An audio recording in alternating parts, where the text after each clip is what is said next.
Welcome to A Slice of Life. Some days it's a slice of my life, and some days it may be a slice of your life.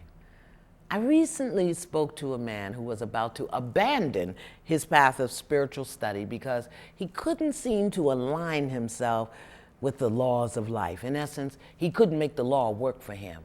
He had done all of the right things and he had said all of the right affirmations. He was praying and meditating and listening. Still, his life was a mess.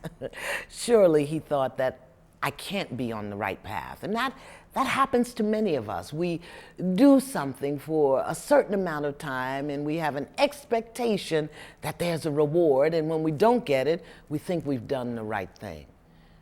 Perhaps he thought he should return to the spiritual tradition of his family. Listening to him, I said, been there, done that.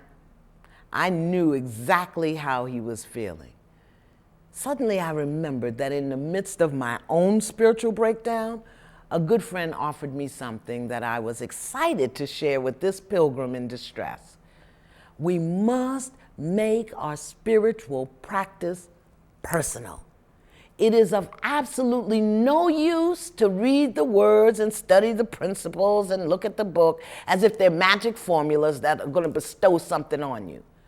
Every word you receive as guidance on your spiritual path must be received as if it was written specifically for you.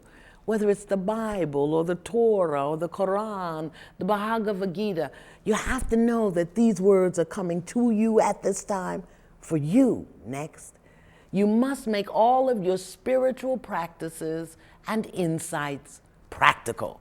You do not need wings and feathers. You need to walk on earth. Be heavenly bound, but be good on earth.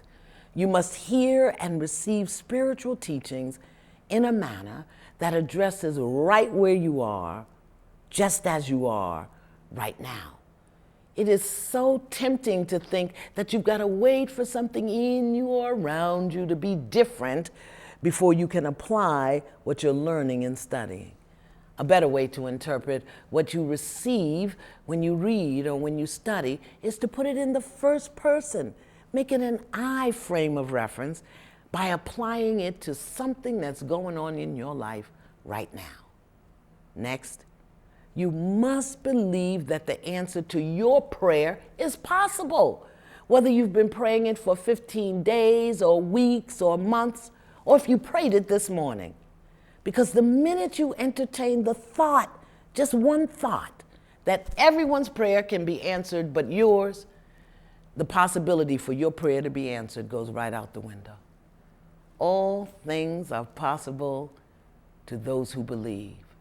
So make your belief and the things you believe in personal and practical, and know that they are possible. Thanks for joining me.